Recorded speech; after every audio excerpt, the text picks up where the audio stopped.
All right, we're joined today by CEO of West Red Lake Gold Mines, Mr. Shane Williams, and today we'll be talking about a couple of macroeconomic questions and also go into more details on his project. So good to have you with us today. Excellent, Shane. Great to be on. Thank you, Carlos. Great. First things first, I want to talk a little bit about the Canadian economy, its current state, and how do you think gold mining in general can help the economy? You know, we know it's a decent part of our GDP in Canada, even compared to the US. I think it's gone up to around 7% in 2022. Right now it's around 4% of our total GDP. How can we make it a bigger part and help the Canadian economy as a whole, you think? Yeah, so the real challenge of the resources in Canada is permitting. You know, there's a lot of resources within Canada. Historically, there's been a lot of resources, but I do think there needs to be a lot of push. Critical metals is key now to the world. Canada has a lot of those critical metals, and so permitting becomes a challenge. I think there's a support from the markets to provide some money, some opportunity, but I think getting permitting fast-tracked, which the government have started to do in provinces, etc., but the fast track of permitting is really the key to unlocking that value. We've seen that in the US, with the current election, permitting will probably be faster. How can this translate and help your project in Canada, and what can happen to advance things quicker? Yeah, so we're really unique. We have the permit. So that's a real opportunity for West Red Lake. A lot of projects in Canada, a lot of people that are here today, they have a lot of projects, but a lot of them are well away from where they need to be. Permitting a mine today in Canada can take anywhere from 5 to 7 years. Right. So that's the real advantage, unique advantage of West Red Lake. We have all permits, we have all the infrastructure we have, so that allows us to fast track into production. Totally. And when we talk about your project, there's a lot of history there. It used to be a producing mine. Can you go a little bit into that history, the history of the property, what happened before you and how you acquired it as well? Yeah, the Madsen Mine has a long history, like most mines in Ontario and in the Red Lake region. So in the 30s, this mine was a very productive mine. It produced over 2 million ounces at around 9 grams, so a high-grade ore body. A lot of work went in, and then in the 70s, it stopped. Gold prices went to $200 an ounce, so it stopped. Then a number of groups have come back. One of them was a group called Pure Gold. They put a lot of money into the project. They built a new mill, tailings dam facility. There's been over $350 million of infrastructure put into that project. They started to go underground. They started to mine, and unfortunately, they had some challenges. They didn't put a lot of technical expertise into the project. They were more trying to get it into production too quickly, in my view, and trying to get M&A. There was a lot of M&A in Canada at the time gold was rising. And that ultimately led to their downfall. Right. You talked about two things I want to touch upon. One is the challenges that this past company had. What are you doing to make sure that these challenges don't occur in your company and you learn from the past mistakes that were made? So one of the things we did when we came in first was to really do a deep dive on what the lessons to be learned from. You know, all those problems they had, they didn't do a lot of drilling, they didn't do development, they didn't get ahead of themselves. So we kind of stood back and kind of understood that. We put a lot of drilling. We've done over 50,000 meters of drilling in the deposit. We have a new interpretation of the ore body. We've done a lot of development, and all of them sort of de-risking aspects that will help the project as we go forward. Right. You also talked about gold prices, which have affected the past operators of the mine or developers of the mine.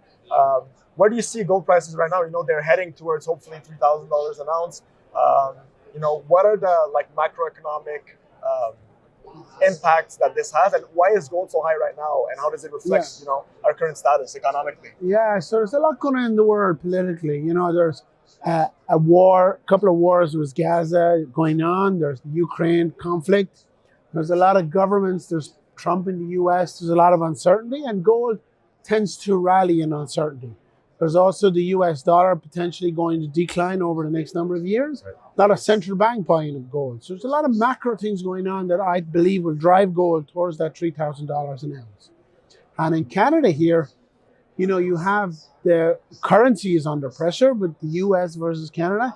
So really Canadian dollars an ounce, it's nearly 4,000 Canadian dollars an ounce of gold. You know, so in Canada, it's a very good time to be producing gold, starting a gold mine running, because you have a lot of margin, even more margin than the US price, because The currency has declined now. It's nearly a 40% difference, US dollar versus Canada. That's all margin to the bottom line of Canadian gold producers. Right, so that advantages Canadian gold producers, developers as well.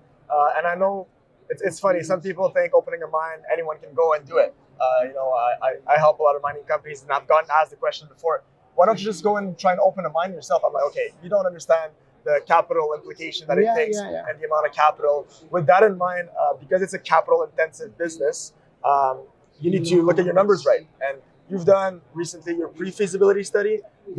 Can you run down the numbers and why those numbers stand out to you and make your project different than others? Yeah, so it really comes down to first doing that technical work we talked about, and the summary of that is our pre-feasibility study. This asset has a bit of a history, so we really wanted to put a picture out there of a robust mine. It's a little bit conservative. I've got a lot of feedback from investors, but I'd rather under-promise and over-deliver. That's the focus of West Red Lake. We're a kind of a show-me story. People want to see us get back into production, so we need to be conservative and show the market. I believe that people will see the true value of the Madsen Mine as we go forward.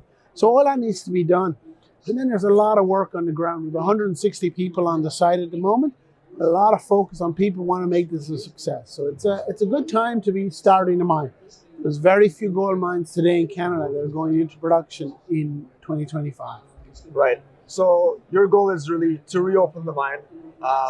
Can you maybe go into a timeline, like some milestones that might be coming up? I know it's hard to put a direct date on things. So now that we've our pre-feasibility out of the way, now we've got our financing in place at the end of last year.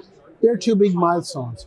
We're doing a test mining program at site at the moment, and the opportunity of that is to test the mining, get mining right, reconcile the gold versus the ore body. So once that's done, the idea would be then to look at restarting the mine. So in the back half of 2025, we will put the mine back into production and ramp up from there. Right.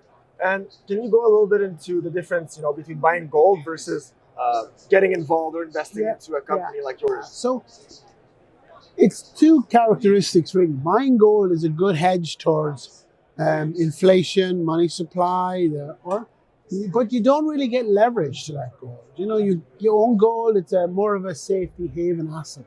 Whereas if you come into the gold mining companies, particularly as you come down that junior level, when gold runs and more money comes into the sector, which it's beginning to do, you get real leverage to that gold price. So that's the advantage of getting in early into gold mining companies and not the producers. We've seen the producers move quite a lot in the last 6 months, but that flow of money hasn't really come down.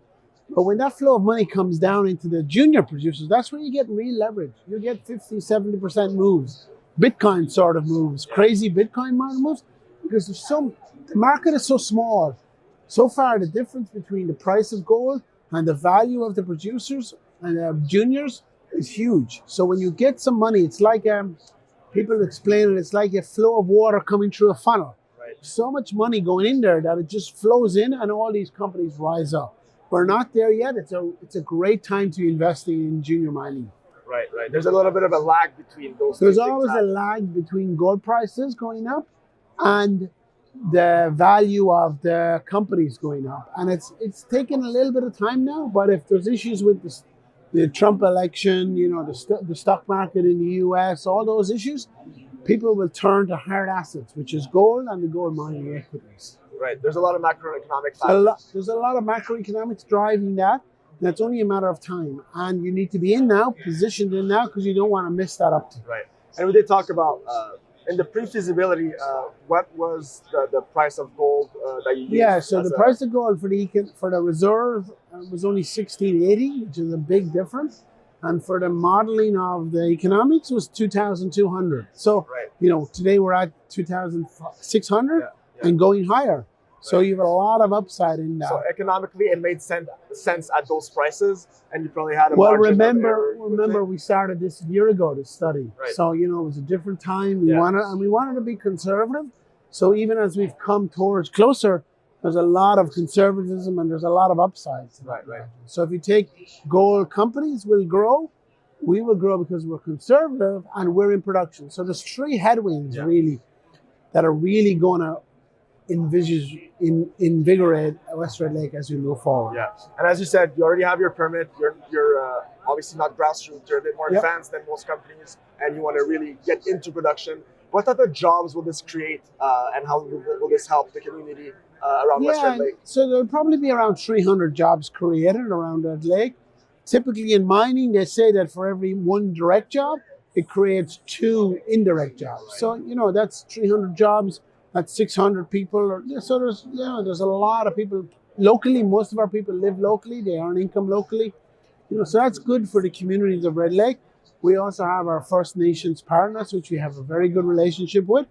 You know, they get the benefit economically from it, and the region, it's good for the region. It's a very prolific gold mining area with a lot going on there. In our region, Kinross just bought Great Bear last year, paid a lot of money for Great Bear. Big majors are very interested in this region. So that's another tailwind that's going to help us for this. 100%. We're looking forward to our next Great Bear story, right? And before we close this interview, is there anything else you'd like to add from recent milestones or upcoming ones, or what do current shareholders or upcoming shareholders need to watch out for? So I think the key for West Red Lake is within all the mining junior developers, we probably have the best technical team. It's very important today to go with a company that has a team. So you have projects, you have resources, you have money, but to bring to that together is team. My background is 20 years of building and operating mines. We have some very good board members who've built some big companies. Right. You know, that's very important. So that's a key differentiator with West Red Lake. Infrastructure in place. We have all the capital we need. We have the permits, and we have a very good team. It's a winning combination. Right. All right. Well, we'll make sure to keep an eye out for it. So West Red Lake, WRLG in Canada. Keep an eye out for it. Thanks so much for the interview. Excellent. Thank you very much. Thank you.